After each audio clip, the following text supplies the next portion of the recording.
রেলগাড়ির কামরায় হঠাৎ দেখা, ভাবিনি সম্ভব হবে কোনোদিন। আগে ওকে বারবার দেখেছি লাল রঙের শাড়িতে, ডালিম ফুলের মতো রাঙা।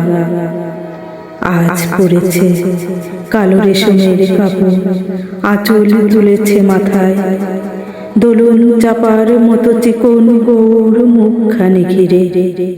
মনে হলো কালো রঙে একটা গভীর দূরত্ব ঘনিয়ে নিয়েছে নিজের চারদিকে, যে দূরত্ব সরষে ক্ষেতের শেষ সীমানায় শালবনের নীলাঞ্জনে। থমকে গেল আমার সমস্ত মনটা। চেনা লোককে দেখলে অচেনার গাম্ভীর্যে।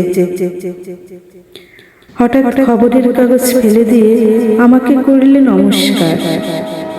সমাজবিধির পথ গেল খুলে, আলাপ করলেন শুরু। কেমন আছো, কেমন চলছে সংসার, ইত্যাদি। সে রইল জানালার বাইরের দিকে চেয়ে, যেন কাছের দিনের ছোঁয়াচে পার হওয়া চাহনিতে।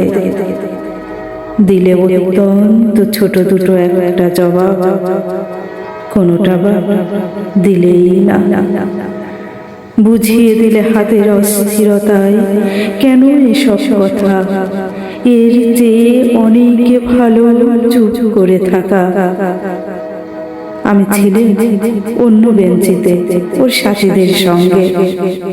এক সময় আঙুল নেড়ে জানালে কাছে আসতে। মনে হলো কম সাহস নয়। বসলুম ওর এক বেঞ্চিতে।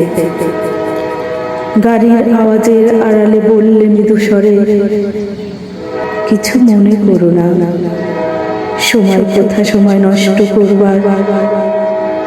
আমাকে নামতে হবে পরের স্টেশনে, দূরে যাবে তুমি, দেখা হবে না আর কোনো দিনই।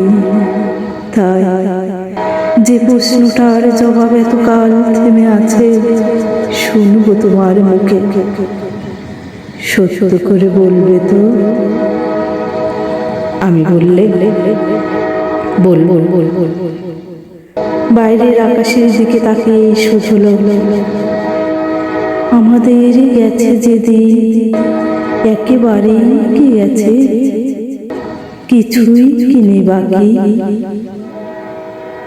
একটু রইলেন চুপ করে, তারপর বললেন, রাতের সব তারাই আছে দিনের আলোর গভীরে।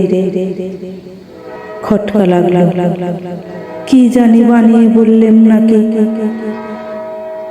ও বললে, থাক এখন যাও দেখে।